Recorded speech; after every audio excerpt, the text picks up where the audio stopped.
होने वाली है। हमारे साथ मेहमान जुड़ रहे हैं, नेवी कमोडोर DS सोडी, रिटायर्ड डिफेंस एक्सपर्ट हमारे साथ जुड़ रहे हैं। सोडी जी, बहुत स्वागत है आपका इंडिया न्यूज पर।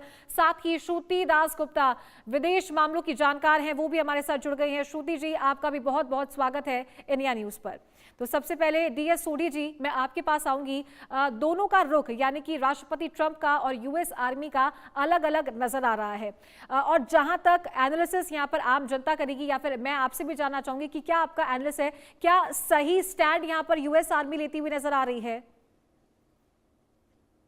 जहाँ तक इस युद्ध की बात हम कर रहे हैं, तो अमेरिका जो है, उन्होंने जो अटैक्स किया है ईरान के ऊपर, इन अटैक्स में अमेरिका को भी काफ़ी चोट पहुंची है, क्योंकि ईरान ने रिटेलिएटरी जो एक्शंस ली थी अमेरिकन बेसिस के ऊपर, मिडिल ईस्ट के ऊपर, उसमें अमेरिका का भी बहुत बड़ा नुकसान हुआ है। जहाँ तक अमेरिका का सवाल है, वो इसको एक विक्ट्री कह रहे हैं कि जो कन्फ्लिक्ट हुआ है ईरान के साथ और जो एक्शंस अमेरिका ने लिए हैं, वो कह रहे हैं कि हमारी विक्ट्री हुई है। लेकिन देखिए, आपने ये भी देखा है कि अमेरिका में कई ऐसे आर्मी के जो जनरल्स थे जिन्होंने इस्तीफा दे दिया, जिन्हें रिटायर होने को कहा गया है। तो कई अमेरिकन जो सोल्जर्स कह लीजिए, ऑफिसर्स कह लीजिए, उन्होंने इस युद्ध में जो अमेरिका की ये अप्रोच थी, उसको सही नहीं माना। अमेरिका का विक्ट्री क्लेम करना जो है, वो भी क्वेश्चनेबल है, क्योंकि आप देखिए अमेरिका के जो लॉसेस हैं, अगर आप उनको इसमें इकोनॉमिक तराजू में तोलते हैं, तो वो काफ़ी ज़्यादा हुए हैं। अमेरिका ने अपने कई जहाज, उनके जो हैं ड्रोन्स जहाज, वो मार गिराए हैं ईरान ने। और जहाँ तक ईरान का सवाल है, तो ईरान की जो अप्रोच रही थी, उन्होंने अपने मिसाइल्स और ड्रोन्स को यूज़ करके मिडल ईस्ट में काफ़ी तबाही की है अमेरिकन बेसिस के ऊपर। और भी बाकी काफ़ी इंफ्रास्ट्रक्चर की उन्होंने स्ट्राइक्स की है। हम्म। तो जहाँ तक आप ये कह रहे हैं कि अमेरिका में जो मिलिट्री माइट है वो कुछ और कह रही है, और अमेरिका की जो पॉलिटिकल लीडरशिप है वो कुछ और कह रही है। हाँ, ये डिफरेंसेस निकल के आई हैं। अभी मैंने एक रिपोर्ट देखी है, जहाँ पे एक अमेरिका के CIA के लैरी जॉनसन जो एनालिस्ट थे, उन्होंने भी जो अपनी एनालिसिस की है, उन्होंने ये बताया है कि अमेरिका का जो रुख रहा है, अमेरिका को काफ़ी लॉसेस हुए हैं हम्म। इस कन्फ्लिक्ट के अंदर। और वो ये कह रहे हैं कि अमेरिका ने एक्चुअली ये जो कन्फ्लिक्ट है, वॉर है, इसको लूज किया है, और इसमें ईरान जो है वो काफ़ी स्ट्रांग उभर के आया हुआ है। ठीक है। मैं आऊंगी दोबारा आपके पास सर। श्रुति जी, आपका क्या एनालिसिस है, किस वजह से ये जो स्थिति है ये अमेरिका में देखने को मिल रही है? क्योंकि एक तरफ जहां पर ट्रंप का इतना डोमिनेंस है, सुपीरियॉरिटी है, तो दूसरी तरफ जो जीत का जश्न वो मनाते नजर आ रहे हैं, उसमें उन्हीं की आर्मी शामिल नहीं है। देखिए, अगर मैं अमेरिका का ट्रम्प 2.0 का अगर रिकॉर्ड देखूं चारू जी, तो मुझे ये समझ में आता है कि आप अप्रोक्सीमेटली हर 30 दिन में किसी एक जनरल को अपनी नौकरी से बर्खास्त कर दिया गया है। तो इसका मतलब है कि जो टॉप एडमिनिस्ट्रेशन थी, वो शायद ट्रम्प रजीम के अंदर जो ये पीट हेगसेथ है और मार्को रूबियो है और डोनाल्ड ट्रंप खुद, इन सब की जो नीतियां हैं, इसके साथ पूरी तरह से संतुष्ट नहीं थे। ट्रम्प जो है वो हाइपर रियलिज्म में जीते हैं, वो हर चीज को बहुत बड़ा चढ़ा के करने के चाहते हैं, अनअपोलोजेटिकली करना चाहते हैं। और US आर्मी जो है वो शायद इसके साथ इतनी इन सिंक नहीं है।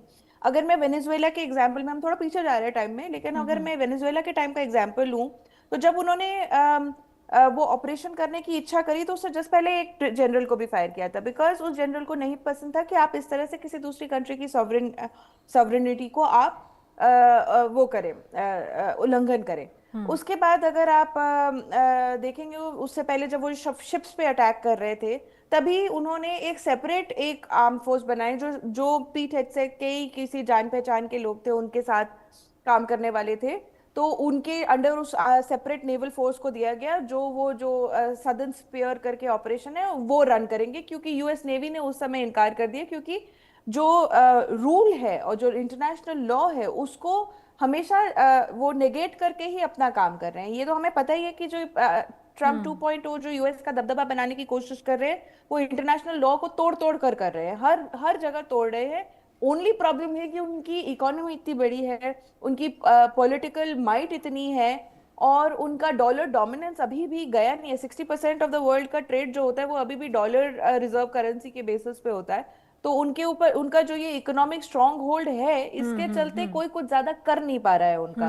पर इंटरनली आर्मी को ये भी पता है कि कल को जब कुछ होगा, तो जैसे अगर आप वर्ल्ड वॉर 2 का एग्जांपल लेंगे, जी। तो जब किसी जनरल ने जर्मन जनरल ने बोला कि भाई मुझे जो आदेश दिए गए थे मैंने उसी का पालन किया, तो उनके इस डिफेंस को निगेट कर दिया गया। बोला नहीं, अगर आर्मी के जो चीफ्स हैं, जो जनरल्स हैं, जो हेड्स हैं, वो अपनी मॉरल और एथिकल ग्राउंड्स के ऊपर काम नहीं कर सकते और एक अनजस्ट डिक्टेटर के कहने पे आप इतने लोगों को मानहानि, जानहानि, प्राणहानि कर सकते हैं, तो आपको भी उसका वॉर क्राइम का हिस्सा बनाया जाएगा। यही बात अगर इस आज के जमाने में ली जाए तो उन जनरल्स को अच्छे से पता है कि उनके जो पॉलिटिकल लीडर्स हैं उनके ऊपर जो हो ना हो वो अलग बात है, पर इनको अपनी मॉरल और एथिकल ग्राउंड के ऊपर स्टैंड करना पड़ेगा। जो उन्होंने अभी हाल फिलहाल में चीफ ऑफ आर्मी स्टाफ को निकाला था जी, उसके बाद जो vice chief of army staff है वो पीट हेग्सेथ के बहुत ही करीबी हैं। वो पीट हेग्सेथ के कहने पे जहां बोलेंगे यूएस आर्मी को खड़ा करेंगे, बिठाएंगे। बॉडी बैग्स घर जा रहे हैं, इक्विपमेंट लॉस हो रहा है, कोई डिफेंस की स्ट्रैटेजी नजर नहीं आ रही है। मेरे से ज्यादा तो आपके डिफेंस पैनलिस्ट हमें बता पाएंगे कि कितनी ही हैपहैजर्ड सी है, कभी हाँ कहते हैं स्ट्राइक को, कभी ना कहते, कभी स्टैंड डाउन कहते हैं। तो इसके अंदर पैसा भी जा रहा है, जान भी जा रही है, और यूएस आर्मी एक स्टेट ऑफ कंफ्यूजन में भी रह रही है। तो क्यों ना ऐसा होगा? अगर आपकी टॉप लीडरशिप खुश नहीं है तो नीचे के भी लोग खुश नहीं है। आप यस मैन को ऊपर लेके जाएंगे जो आपके बात को हाँ में हाँ जोड़ के काम करेगा, इसका लॉस किसको उठाना पड़ता है? इसका लॉस जाता है लॉस ऑफ लाइफ में। यूएस मरीन मरेगा, यूएस आर्मी मरेगी, और उसका खामियाजा ये लोग नहीं कर रहे। वो अपने पॉलिटिकल गेन्स के ऊपर वो बड़े बड़े हेडलाइंस और टिकर्स चलाना चाहते हैं विदाउट एक्नॉलेजिंग कि उनके जो देश के सैन्य शक्ति है उसको कितना लॉस हो रहा है। ठीक है। डीएस सोडी जी, ये जो पूरा भी सिनेरियो क्रिएट हुआ है, क्या इससे ये कहा जाए कि जो मिलिट्री ऑब्जेक्टिव्स हैं यूएस के साथ, ये जो पॉलिटिकल क्लेम्स यहाँ पर पार्टी कर रही है और प्रेसिडेंट कर